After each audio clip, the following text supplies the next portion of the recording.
Today we're going to take a whole pork loin and make 3 delicious meals from it as part of a plan, so that you don't have to throw away any food or leftovers. If this was beef, it would be a sirloin roast and you'd be paying £60–80 for it. I paid less than 10 for this pork loin. To break it down, get it out of the packaging, get rid of all that pretty nasty liquid that it comes with and those ties. We don't need any of it. Then it's up to you how thick you want these chops. I'm going to cut off that slightly wonky end. I'm going to cut 2 delicious thick 1.5" chops. I'm going to get 4 normal sized 3/4 inch chops, and then I'm left with just the other wonky end as well. I'm going to dice up those 2 end steaks and use them in a pasta later on.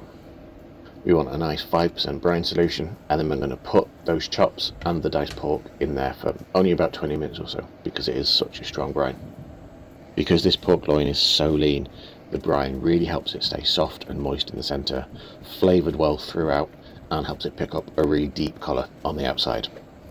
Again, at this point you can freeze these chops, and freezing them separately means you'll only use what you need when you come to make these meals. I'd call this a pork Kiev, but it's probably not the best name because it is just a stuffed pork chop.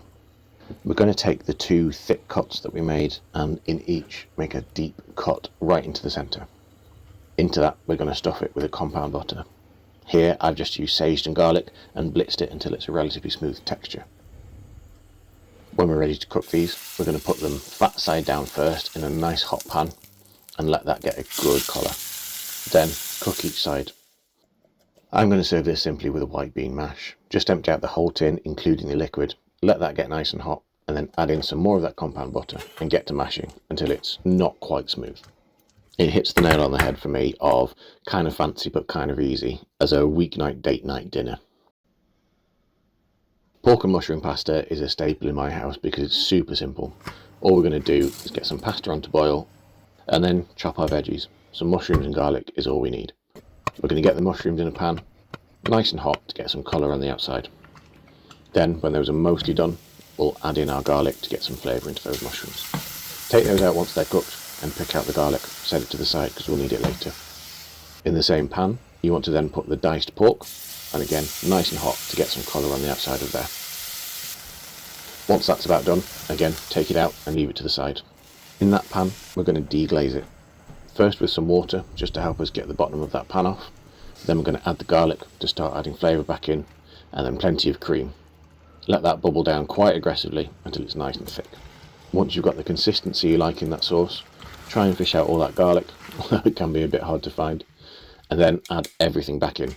Your mushrooms, your pork, and your pasta. I got this together in just under 20 minutes using 2 pans. For a weeknight meal that you want to get together quickly and easily, it's absolutely perfect.